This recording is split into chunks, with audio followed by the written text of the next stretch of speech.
Good morning. This is Father Stephen Kelly from St. John's Church in Detroit. We're continuing our series of daily morning meditations, where we generally look at one or another lessons that are assigned for morning or evening prayer, what is known as the Daily Office Lectionary. And today for Tuesday, I thought we'd take a look at a lesson that's assigned from St. Luke's Gospel, the 18th chapter, beginning at the first verse. And he spake a parable unto them to this end, that men ought always to pray and not to faint, saying, There was a judge in this which feared not God, neither regarded man. And there was a widow in that city, and she came unto him, saying, Avenge me of mine adversary. And he would not for a while, but afterwards he said within himself, Though I fear not God, nor regard man, yet because this widow troubleth me, I will avenge her.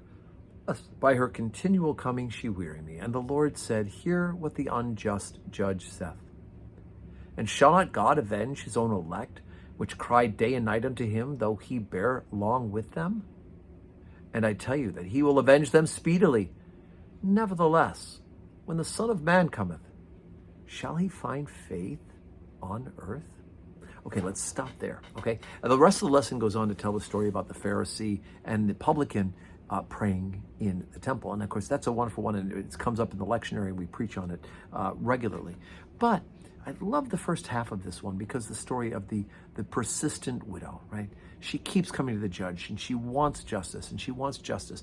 In the end, the judge says that I'm going to give her justice because, not because, whether or not the case has merit, but because of her persistence, right? The fact that, afterwards he said with himself, Though I fear not God nor regard man, yet because this widow troubleth me, I will avenge her, lest by her continuing coming, she weary me. Now, interestingly, Jesus then uses that analogy, he tweaks it over to talk about prayer and our being persistent in prayer. Now, I promise you that God will not weary of your prayers.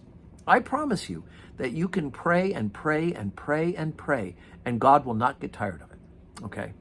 So in a sense, the analogy works, but it breaks down.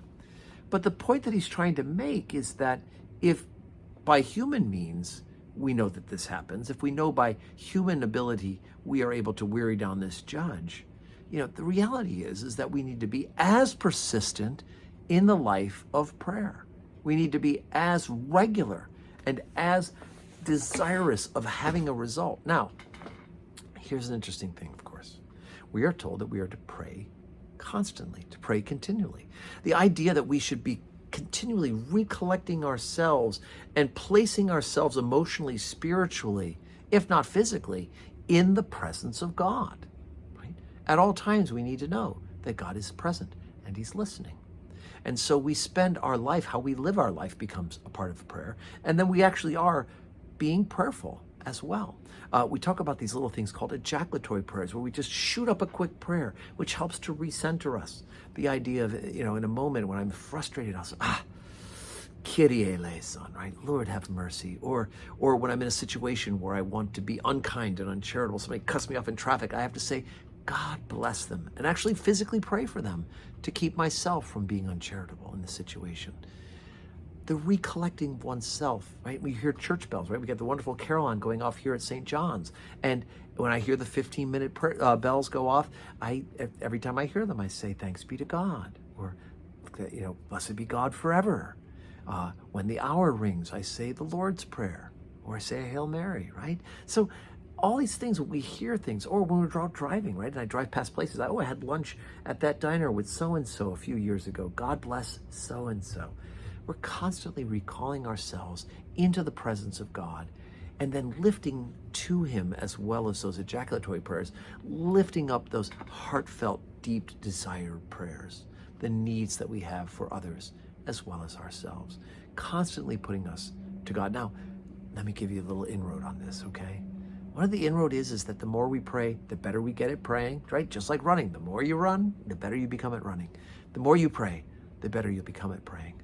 But you'll also find your prayers will change. That the way you pray and what you pray about will change because you're being changed by those prayers as well. And what you're asking for will change according to God's will. And God will answer all your prayers.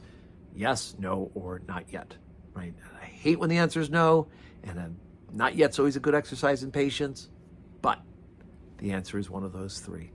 And for us to be able to pray and pray and pray and end each of those prayers in our heart with, Thy will be done. Not mine, but yours, O Lord. So today's Tuesday, 12:15 Holy Communion. I hope you can join us either in person to receive the sacrament or online as well. And may God bless you this Tuesday.